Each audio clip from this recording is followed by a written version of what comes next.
السلام علیکم۔ قرآن کے خلاف بہت سے مورچے بنے ہیں، کچھ اپنوں نے بنائے، بہت سے غیروں نے۔ آج کا مورچہ افضل کون؟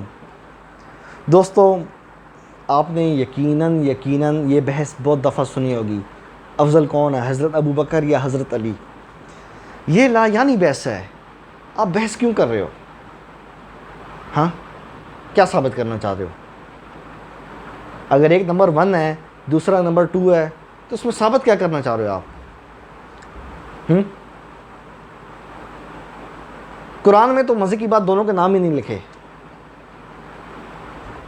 اب بتائیں، قرآن صحابہ کرام کی تعریف کرتا ہے، وَكُلًّا وَعَدَ اللَّهُ الْحُسْنَى، سب کے ساتھ اچھائی کا وعدہ ہے۔ نام کی بات کرو، نام کی، نام نہیں لکھا، سب جنتی ہیں۔ نام کی بات کرو، نام کہیں بھی نہیں لکھا کسی کا بھی سوائے حضرت زید کے۔ یہ سب کے سب جنتی ہیں، یہ سب کے سب جنت میں جائیں گے، یہ ہمارا ایمان ہے۔ لیکن آپ لوگ کہہ رہے ہیں ایک افضل ہے، ایک نمبر 1 ہے، دوسرا نمبر 2 ہے۔ یہ کیا ڈرامے لگائے ہوئے ہیں آپ نے؟ ایک کہتا ہے دیکھو بخاری میں یہ لکھا ہے حضرت ابو بکر افضل ہیں، دوسرا کہتا ہے دیکھو میری کتاب میں یہ لکھا ہے۔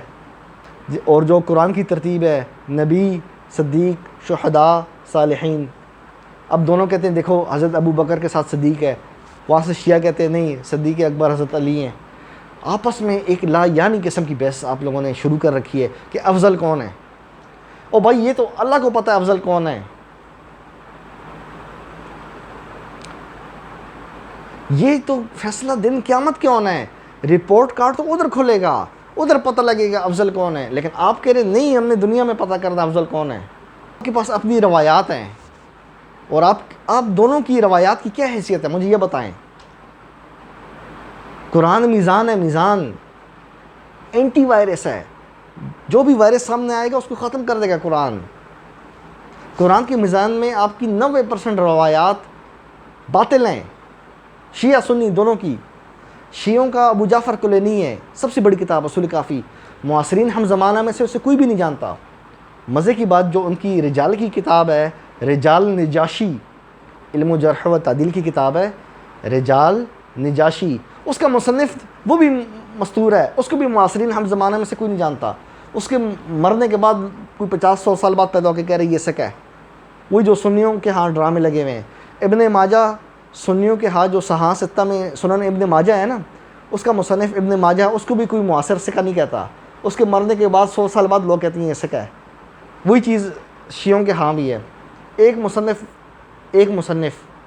ان کا، وہ ایک بھی ثابت نہیں ہے، نہ شیخ صدوق، نہ شیخ طوسی، نہ شیخ ابو جعفر کلینی، کسی معاصر نے ان کو سکہ نہیں کہا۔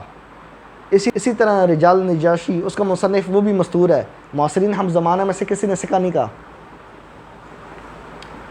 قرآن کے مطابق صرف اور صرف ہم زمانہ کی توثیق یا جرح لی جائے گی۔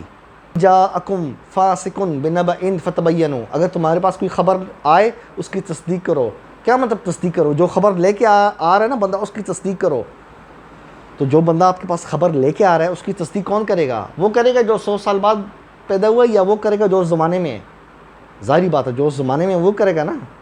یہ جتنے بھی مصنفین ہیں، طوسی، شیخ صدوق، یہ کلینی، ان کو معاصرین میں سے کسی نے سکہ نہیں کہا، سچا نہیں کہا۔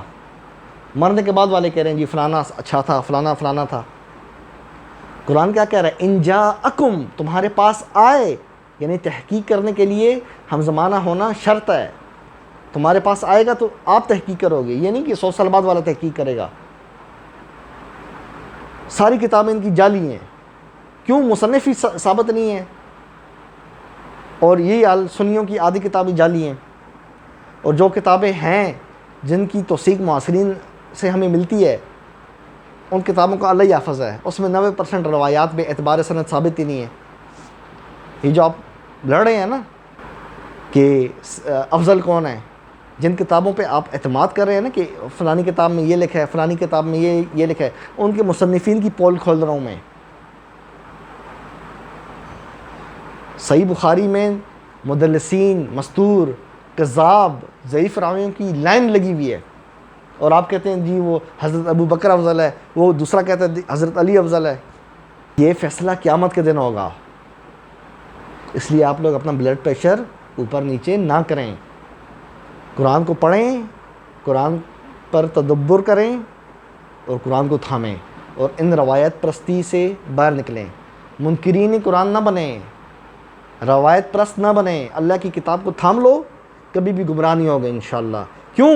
یہ ابو جعفر تنولی نہیں کہہ رہا، یہ اللہ کہہ رہا ہے۔ اللہ کیا کہہ رہا ہے؟ پڑھیں، آپ کی اسکرین پہ آیت چل رہی ہے، یہ اللہ کہہ رہا ہے۔ اللہ، یہ آیت دیکھیں، آیت، اللہ کی رسی کو تھام لو، کبھی بھی گمراہ نہیں ہوگے۔ آگے آپ کی مرضی، آپ نے اللہ کی رسی تھامنی ہے یا بخاری کی رسی تھامنی ہے یا شیعوں کی اصول کافی کی رسی تھامنی ہے، آپ کی مرضی۔ ہم نے تو اللہ کی رسی تھامی ہوئی ہے انشاءاللہ، اس لیے دل مطمئن ہے، کوئی ڈر نہیں ہے۔ دوستو چینل کو لائک کریں، سبسکرائب کریں، جن دوستوں کو چینل کا نہیں پتہ انہیں بھی بتائیں۔ اپنے بھائی ابو جعفر